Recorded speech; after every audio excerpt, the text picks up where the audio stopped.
Today I picked out 3 decks of playing cards I thought kind of went together. First of all, I got Radical 80's, and then what came in the 80's, but video games like Space Invaders, and where do you find the arcade games? You find them at bowling alleys. So that's my loose connection that these 3 decks of cards have. But we're going to go ahead and look at them in this order.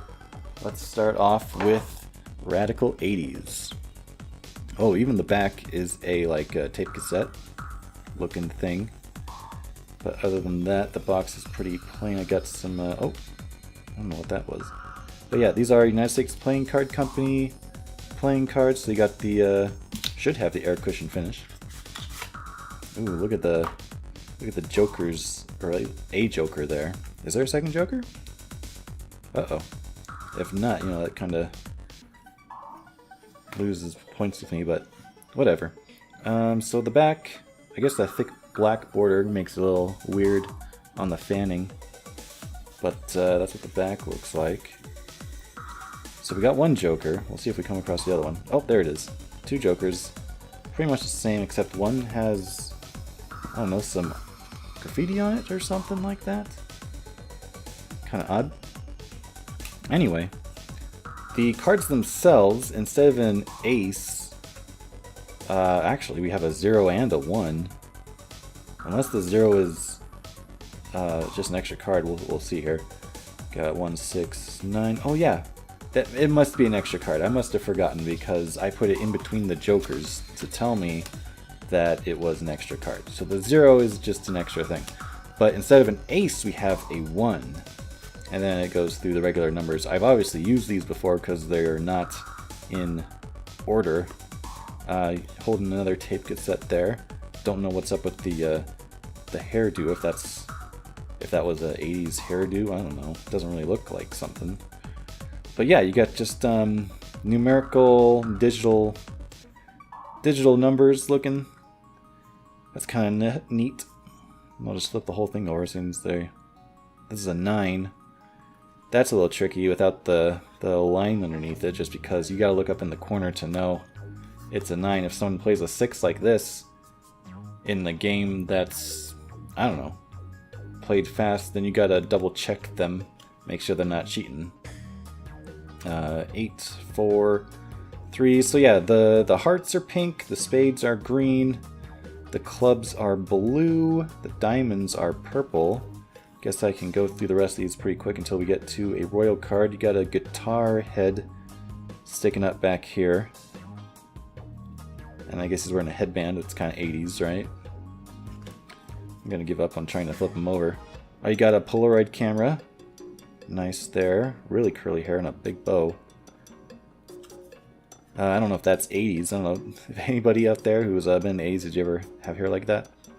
This guy's got ski goggles and a beanie. I guess he's got a ski pole in his hand there. Let's go ahead and go through the rest of these. Oh, digital 10. Okay. This is cool. Sunglasses. Another 10. There's the ace of spades instead of a 1. Oh, wait a minute. What is this? Is this 1 also extra? It can't be. This is such a confusing deck. Wait, here's another ace. Is that the only one I've had? Wow, guess I should have prepared more. Blowing some bubble gum, got your headphones, I guess a Walkman or something like that. What is that? Oh, is that just a VHS tape that's like broken or something? Looks like it's snapped off on the side there. That's kind of weird. Go ahead and keep going. There's another diamond, or ace of diamonds. Yeah, that 1 must be an extra card. I gotta make sure not to include that back when I put the cards away, because I don't want to have 2 ace of spades, or think I have 2 ace of spades. I don't know what that is. He's holding something, I don't know, like a drumstick or something? Don't know what's up with that. If anybody knows, let me know in the comments. Got a boombox. Of course. He's got a microphone and some shades and a hat. Got your digital numbers. Oh, he's got a huge brick cell phone. And last, got a skateboard. Yep. Holding a skateboard there. Okay. Cool. So, when I put these away, I need to make sure... I don't know. I guess I'll put these both in front of the Jokers this time? Maybe? I don't know. I don't want to... I'll put them in between because I don't want to open this deck someday in the future to play with and then throw in some extra cards into play when I shuffle and not know it. But yeah, that is the Radical 80s deck. Pretty neat. Next, we've got Space Invaders. And the box here itself is a tin case. I got the top on backwards, it looks like. But the back is the same as the case there. These are definitely not air cushion finished. These are just straight up flat paper, no texture. These are like the cheapest kinds of cards you can get. Let's go ahead and take a look at the Jokers. That's pretty funny. It's a game over screen. Here's an ace. You got, I don't know if the different aliens have names. If anyone does know, let me know in the comments if they have names. But you've got that type of alien is in place here, and it's green. So this deck is going to be already problematic for playing with, just because the suits don't have normal names. Also, it loses points for duplicating the same image. The King, Queen, Jack, Ace all have the same image, and that's really boring. You couldn't like put a little crown on top of their heads or something to indicate their rank or something? That would have been something. Again, not knowing the alien name, like how are you supposed to play a game of, I don't know, Go Fish? Like, well, I guess that doesn't use suits, actually, now that I think about it. I don't know. It would just be weird to play a game with this and not know what the names of the suits are.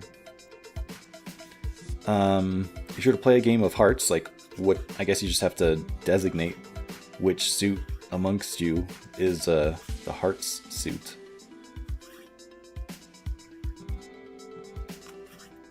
And again, same image. Now we go with the orange suit, whatever those aliens are called. Go ahead and go through these quickly. Again, the cards are just flat, no texture, no finish on them. But they do feel kind of stiff, at least. They're not like just straight up paper. And then, okay, this one you could easily call the spaceship because it's not an alien. You know, it's that spaceship that hovers up the top of the screen. Get extra bonus points for shooting it. Maybe this could be the hearts suit. It's got a pinkish magenta color, so I mean, I guess it could fit that bill. And there you go. That is the Space Invaders deck. Pretty mostly disappointing. You could use, like, in games that require like black and red suits, you could consider these like warm colors to be the red suits, and then these cool colors to be the black suits, if you really need to adopt this for such a purpose. So yeah, not great. It's got a very nice heavy-duty case though. So, am I doing it again? It reads straight like that, but on the sides, it's the other way around. Oh, I guess they put the case together backwards. Because from the side, it reads straight up, but then upside down, yeah, they put the case together wrong. Not exactly going to lose points for that per se, but it's got a lot of other stuff going against it. And then lastly, we've got this Midnight Cosmic Lanes playing cards. And these are going to be about bowling, as you can tell. Let's go ahead. There's some kind of texture on... Oh, so this deck does glow in the dark, and it feels like there's some texture on the box here that will also glow in the dark. Let's go ahead and look at them in the light first, and then we'll check out the in the dark. Looks like you got some bowling lane markers inside there. Just something to look at. And yeah, also, obviously it's not as thick as that, but this box is a little thicker just because the cards are a little thicker because of the glow-in-the-dark stuff on them. Obviously it's not a huge deal, but it does make them just a little bit thicker by having that glow-in-the-dark stuff on them. But yeah, let's go ahead, take a look at these before we turn off the lights. And as you can see, this is a 4 of, what is that, spade? Yeah, looks a little funky. I don't know why I couldn't recognize it, but yeah, spades. And they're set up in like a bowling, like bowling pins are in this kind of diamond shape.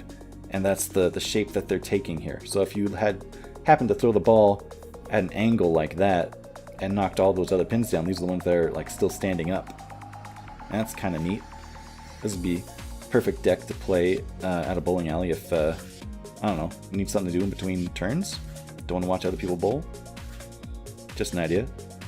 And perfectly, a complete set of pins, 10, that works out great. Now we look at the jack, he's got like a bowling shirt on, it's a bowling ball in the middle, and then cool little wavy thing going on there. Queen is like a similar thing, at least she has a crown on there to signify her royalty, and then the king. And I guess they do have similar hairdos like a normal deck of playing cards go, but it's still original enough artwork that I won't not get points for that. Here we go with the ace. Now, okay, the ace of spades is like just this emblem here, so we can't really compare it there, but the 2, we can compare the 2s. They are in different positions. The pins are, at least. So I imagine all of these are going to be unique arrangements of the pips, except, of course, the 10s, which have to be all full. But that still leaves the 9s. They can be all in different orders, and I mean, we can check it out here if we want to. Okay, there's the 9 right there. Let's compare that to the, yeah, look at that. See, it's just a different corner. Of course, you can have the corners cut off easily in an actual game, but what about the 4th card? It's gonna have to be 4 different arrangements, and it doesn't feel like there's anything glowy on the back. Just on the front, I can feel it. Let's go ahead and go through these. There's the 10, of course. Here's another jack. Looks like it's the same character image, just different colors. No, the king was facing forward before. So yeah, it probably just takes inspiration from a regular bicycle deck of cards. How those rail cards look, just with like bowling shirts on. Oh no, those 2 duplicate the same 9 position. Okay. I mean, I guess it's the most realistic. But we'll check out the last 9 coming up here. Let's just see all these cards and how all the pips are arranged. Oh, it's just the back corners. They just used those twice. I guess it'd be pretty hard to hit the first pin and not anything else, right? There's the jack, queen, and king. And then a couple of jokers. Oh, they even got 2 different colors of them. That's pretty nice. Alright, now let's turn off the light and check out what the glow looks like. Got this black light here that I'm just kind of shining over them really closely. And wow, that really changes. But yeah, I guess in a practical sense, I don't know when you would actually play cards in the dark where their glow would come in handy. I've checked the back of the cards, and yeah, there's no glowing on the back of the cards. But you can see here that there's some diamonds, there's some clubs. Here you got the 10 spades. Wow, this black light really helps to get the glow going. And the 6 of hearts. I mean, the glow does fade pretty quickly, but I mean, that's just normal for glow-in-the-dark cards, I'd say. But that is what they all look like, and you can even check out, here's the back of the box. You can see there, it all glows up pretty well. That is my deck of 3 cards I picked out with my, I guess, 80s arcade bowling alley theme. I'll put the scores for each deck on screen here if you're interested in that. So what do you think of these cards? Which one do you think is your favorite? How would you rank them? Let me know in the comments below. Thanks for watching, and I'll see you in the next video.